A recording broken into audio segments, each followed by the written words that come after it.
The jiu-jitsu world has been turned on its head by the unstoppable force of the black belt slayer, Nick Rodriguez. With a chiseled physique and lightning-fast reflexes, Get active, get active. If you're unathletic, you can become athletic. Rodriguez has made a name for himself as one of the most athletic and skilled grapplers in the game. But it was his jaw-dropping performance against the legendary Gordon Ryan that truly solidified his status as a rising star. The crowd was on the edge of their seats as Rodriguez broke Gordon's ankle and nearly submitted him. Gordon, he's got a toehold. Ooh, interesting. And he forced Gordon to let it go. Bro, I broke your foot just to fucking live with it, you know? Sending shockwaves through the jiu-jitsu community. Nicky Rodriguez sends a message out there. He is the best. He will beat Gordon Ryan. Nobody can stop him.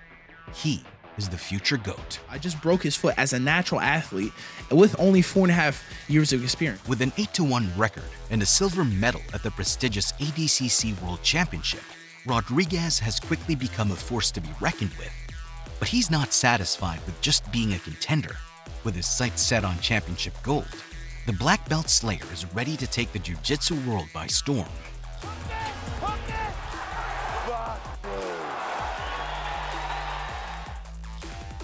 Chapter 1. Life of Nick. Nick Rodriguez was born and raised in South Jersey, a state renowned for its strong wrestling culture. At the age of 12, Nick began his journey on the wrestling mat, honing his skills and developing a fierce competitive edge. By the time he finished his senior year of high school, Nick had amassed an impressive record of 111 wins to 17 losses in the 170-pound weight class. Oh, slide by. Short time. However, after graduation, Nick decided to pursue a career in the modeling industry. With his chiseled physique and charming personality, he quickly found success in the field, signing with the prestigious Wilhelmina Models. Despite his newfound success, Nick couldn't ignore his passion for martial arts.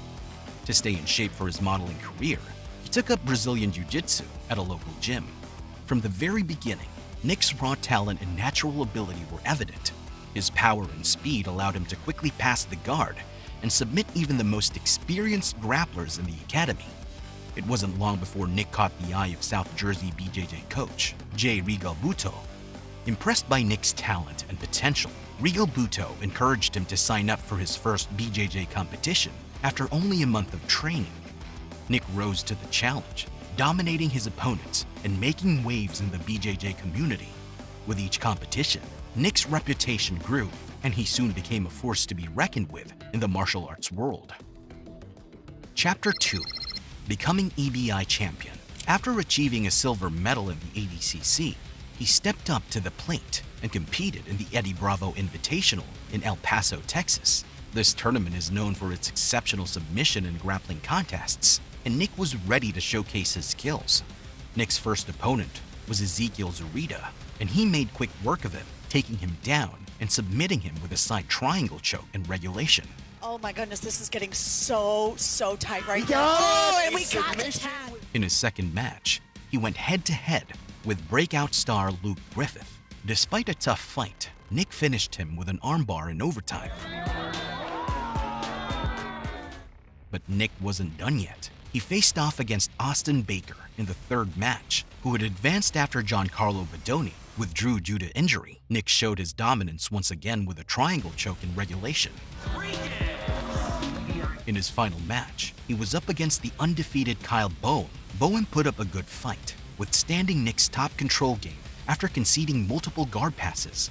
But Nick was determined to come out on top, and he forced an overtime. In a stunning move, Nick secured a rear naked choke, becoming the new EBI Absolute Champion. Chapter 3. Fighting against the King. Having just won the EBI event by beating 3 highly skilled competitors in one night, Nick learned that Ryan Gordon's opponent, Vinny Magalhães, would be unable to fight due to illness. Nick took the chance to face the King, Ryan Gordon. Some breaking news, so unfortunately Vinny is out due to some medical issues. Replacement for him will be Nicky Rod. Nick knew that this was the opportunity he had been waiting for. It was a chance to take on one of the most formidable opponents in the sport, to avenge his loss, and to make a name for himself. Triple overtime was needed to decide the outcome of the no-gi jiu-jitsu bout. Nicky, Rod, and Gordon had already met twice that year. Gordon submitted Nicky with a heel hook during their prior grappling match at ADCC 2022. Ryan just submitted Nick Rodriguez. Rodriguez did considerably better than before, but Ryan still managed to defeat him. Nick Rodriguez came very close to avenging his defeat to Ryan, and the fight nearly didn't go the distance because of it. Rodriguez had Ryan in a brutal neck crank at the very end of the third round. Ryan attempted to get out of it, but in the end, the king tapped. Time was expired. But the round ended too soon for Nick Rodriguez, and the fight went into overtime. At the 45-second mark of the third overtime, Ryan had the quickest escape time, defeating Nicky. In his post-game news conference after the victory, Gordon addressed the tap. He said that the tap was done on purpose to alert the official that time had run out. Yeah, so I was looking at the timer, and I clearly looked at the timer, and it hit two minutes. But he wasn't mad with the referee, since he still won $25,000 in the end. Before we continue with the video, be sure to subscribe and comment "I subbed" to enter in our monthly shoutout giveaway. And now, let's get back into it. Chapter 4. Another Chance. Nick, who was already infamous for stepping into fights at the last minute, opted to fill in for Gordon following his absence due to illness. He was set up to face one of the greatest, Felipe Pena. Rodriguez seemed to be in good shape, despite accepting the match with just 2 days' notice, spending much of the match attempting to pass with his signature body lock pass.